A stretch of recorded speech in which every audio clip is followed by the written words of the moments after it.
Good morning, mourners.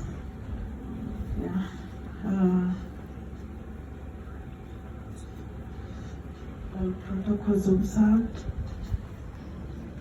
I take this opportunity to thank God for my life and the life of my husband and the life of my children. With me are 3 children that my husband left with me. I have Shama Ngufeni has just stepped out to take some medication. I have Leta El Asa who's here. Then we have my last born, Roy Acema'S Asianju.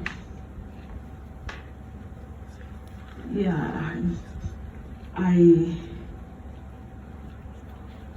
told the other time in Entebbe to people that it's like my ring fell in the ocean and I'm looking for it, but as the evening is coming, it's like I may never get that ring.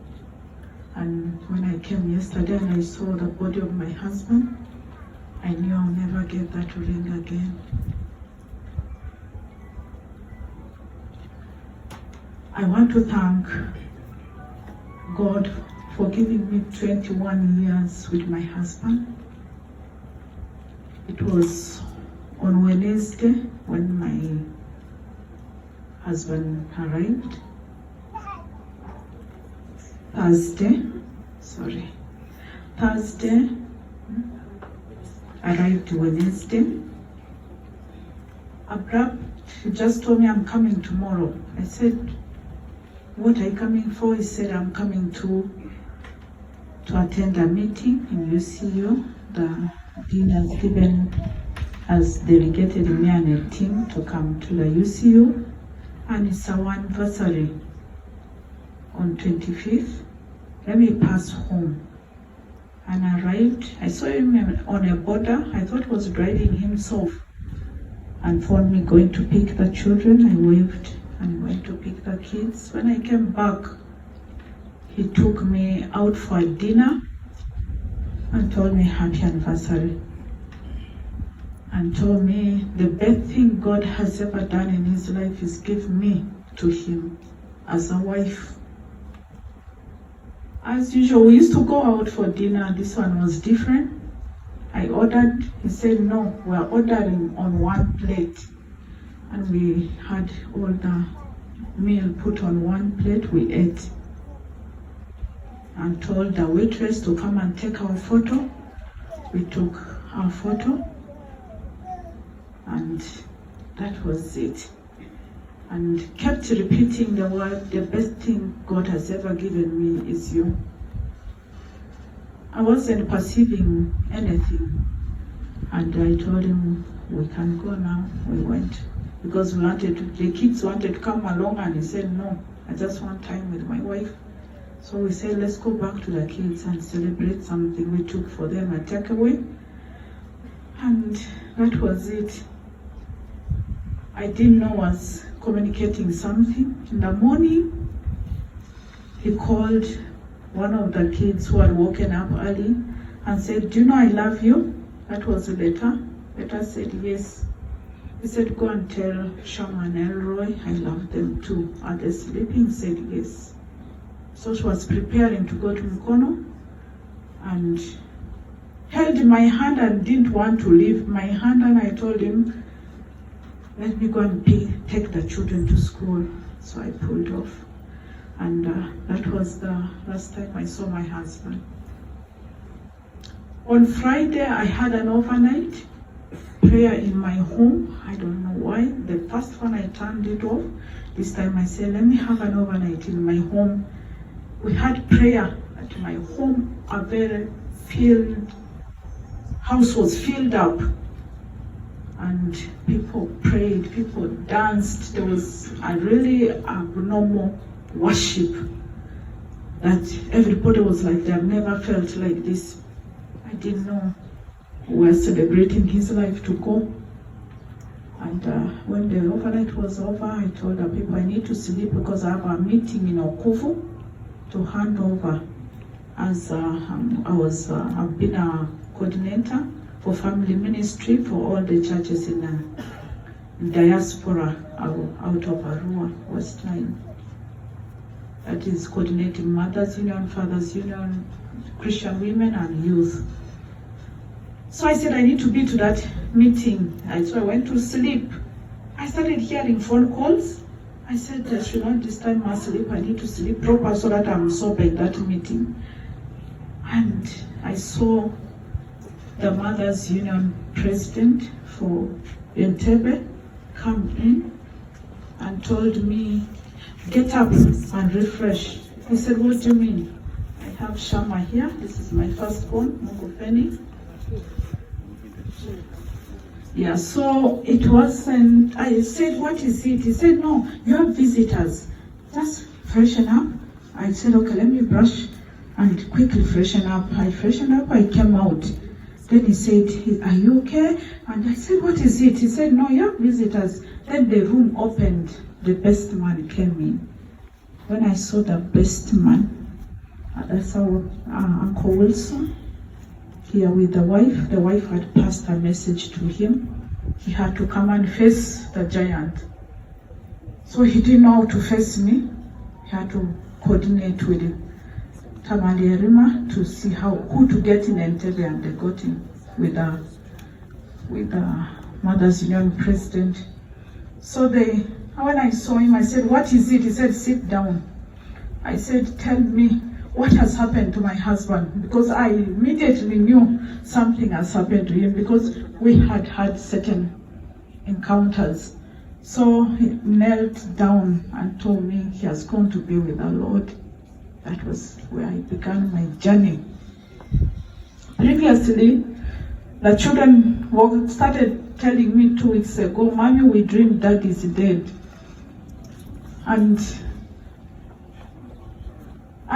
they dreamed again until they got wild on me and told me, Mommy, tell Daddy to take care. We're dreaming he's dead. So I called my husband. I told my husband, come, something, look after you. So these things of sitting, I know my husband for sitting even late hours under the veranda, like he's in State House, the whole house is surrounded with soldiers, never fearing anything, taking tea. I said, you need to a bit work on your security. We seem to be dreaming we're not well. She said, I'm coming to have a retreat with you. So came, took us to Ginger. We had a retreat. In that retreat was just talking to us about how to manage difficult times in the Lord, and told the children to respect me, to listen to me. And we didn't know I was delivering the last words. And that was it. We came back, and it's later that I realized God prepared him to speak to us early. Before going, we started adding the dots. We realized God has been speaking all along. He lately changed. He speaks less. I wrote to him a text message, I have it, and I said, you're speaking less. It was like we're trying to withdraw from the too much. My husband is always around me and the children. When he comes, there's commotion. Either it's me or the children. So because he's never around, we're all taking his attention. By this time, he was beginning to talk less, keeping a little distance, and I told him, you're withdrawing. And he said, no, I just want to tell you again, I've never found a gift like you God has given me. I said, that doesn't match the question. I'm legal by background, we ask questions. My husband's not like me. My husband forgives injustice. I confront injustice. That's the difference between, so it's always my neutralizer. Neutralizes a lot around me. My husband has loved me. There's no day he has failed to ring me. Every evening before he goes to sleep, he must tell me how much he loves me. He has a relationship with my in-laws. My parents are coming with my siblings. They're on the way. When that news came and they delivered to me that news, I screamed and fell. They picked me out. Immediately, I was sleeping, ladies and gentlemen. All the borders had known that my husband is dead. I didn't know. The message had spread, Reverend is dead. I was sleeping. When I got up and I was taken to the sitting room, all of a sudden people started coming in who were asking where I said the borders. I didn't know my husband was known by the borders up to there. And the house got flooded up to out. Tents were already being put. And God, in his wisdom, had already told me, clean the compound. I told some guy to come and put up the compound proper and put things in order. And that's how God prepared me to receive my husband. The house was flooded. The team in Kampala, they are all on their way. They were devastated. They were broken. Then Tebe, Team St. John's, and all the family, the WCCF, all they're on their way. The service school, everybody's on their way coming. We pray for their journey mercies. There's nothing I can speak. I will speak about my husband and speak to the end. One thing he taught us is to let it go and leave it to the hands of the Lord. And I'm always challenging him. This one, God will find me on the way to it. And will tell me, leave it to the God. Somebody who never gets back to the accuser. He leaves it in prayer. Leaves it in prayer. I taught my children to pray. My children listen to him. They always say, if you don't listen to daddy, something happens to you. Because every time you should tell them, do this, and they don't listen, then they're like, Mommy, I didn't listen to daddy. You see, I was about to step on that charger. You see, I was about to do this. This one was going to hurt me because I didn't listen. So they learned to listen to him. And I learned to listen to him. I used to so much because being vocal, I would talk so much, put him under pressure until one day I heard a voice of the Lord tell me, stop putting your husband under pressure. When you put your husband under pressure, you are putting the church under pressure, you're putting the university under pressure, you're putting the students under pressure, you're putting the community under pressure. Your husband doesn't only serve you, serves me too. From that day, I stopped. I gave my husband the most peace that he has ever had. Everything I give to him. He has been the person I thought I would leave behind to look after my children, because I had 3 fatal accidents. One, I almost lost my life. I blacked out when I was driving and knocked very many cars, which costed me a lot of money to pay back. Even people who missed their flight, I had to pay them because I was on the highway to the airport. I thought he drove the whole night to come and help me. He has driven many times. Every time I've collapsed, he's running. I don't know why that was happening to me. So because of that, I sat him down. I gave all my PIN numbers. I gave my earnings. I arranged everything. Actually, one time I've seen Council Daisy there. We're like, we need to sit with Council Daisy and make a will, because I felt I was leaving. He has all my PIN numbers. I didn't bother to pick his. I even don't know which account his salary goes, because I thought it was me going. All the children knew Mom may go. So we are all attached to him as the pillar of the whole family.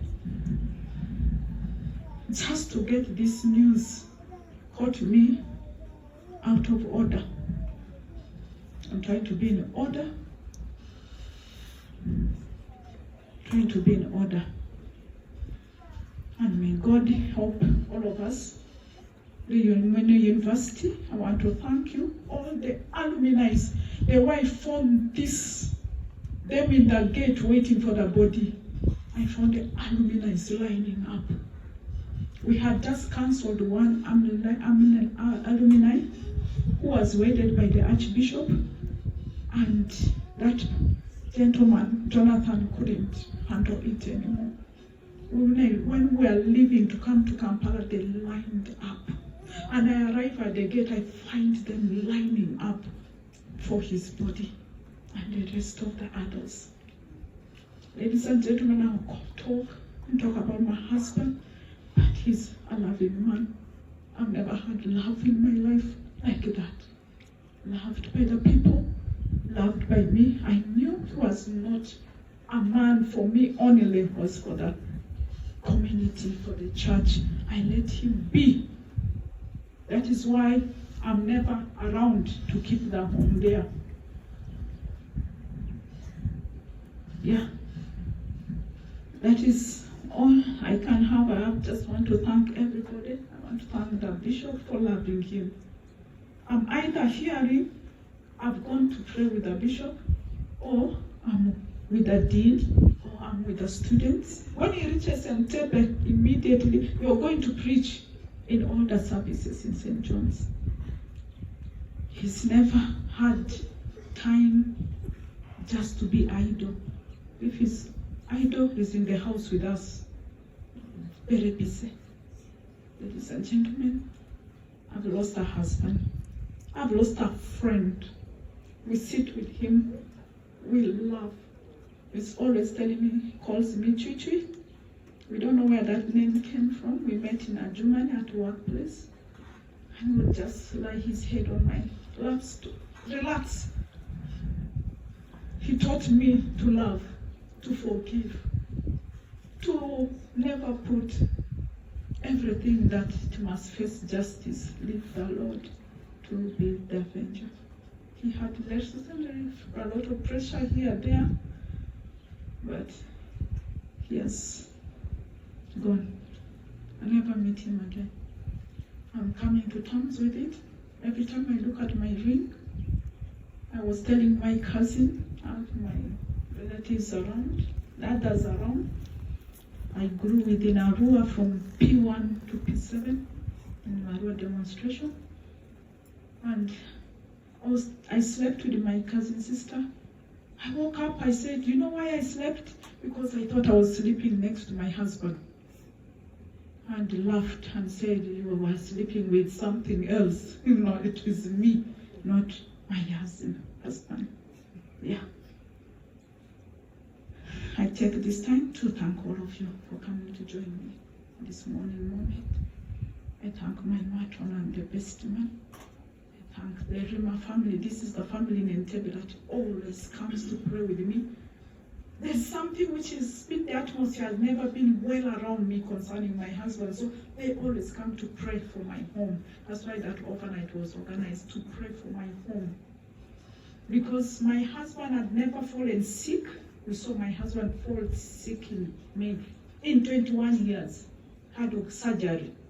The day I was looking after him in the hospital was the day they told me I should come to the office. My contract has ended, and because of funding. I thanked God because I'd worked for 17 years. This is the one moment she told me, please don't cry, Chichi.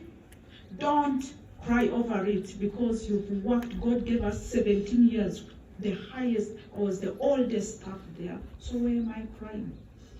So I thanked God. He comforted me instead of me comforting him. And we were taught that was the highest of the problem. I told God, you've taken the job away, my tribulation. I didn't know another one was coming. That would crush me.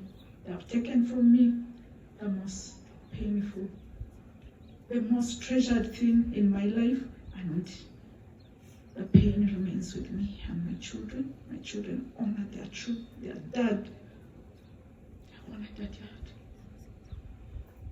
It's going to be a difficult time for me to overcome. I will not lie to you that it's over. I will look in the house, like yesterday the house's clothes were hanging. I felt like putting all those clothes somewhere. And what am I saying? I had a relationship with my husband. A relationship based on purity and love. That he will always refer to me at every, unless I've told him, don't talk about me when you go for that gathering. Thank you, students, for loving him. Thank you, the administration, for loving him. The dean, we became the deans. We'll pass attend our home, we'll pass our home. Yeah, I'll talk and talk. Just want to say thank you to you all. May the Lord give me strength to look after my children.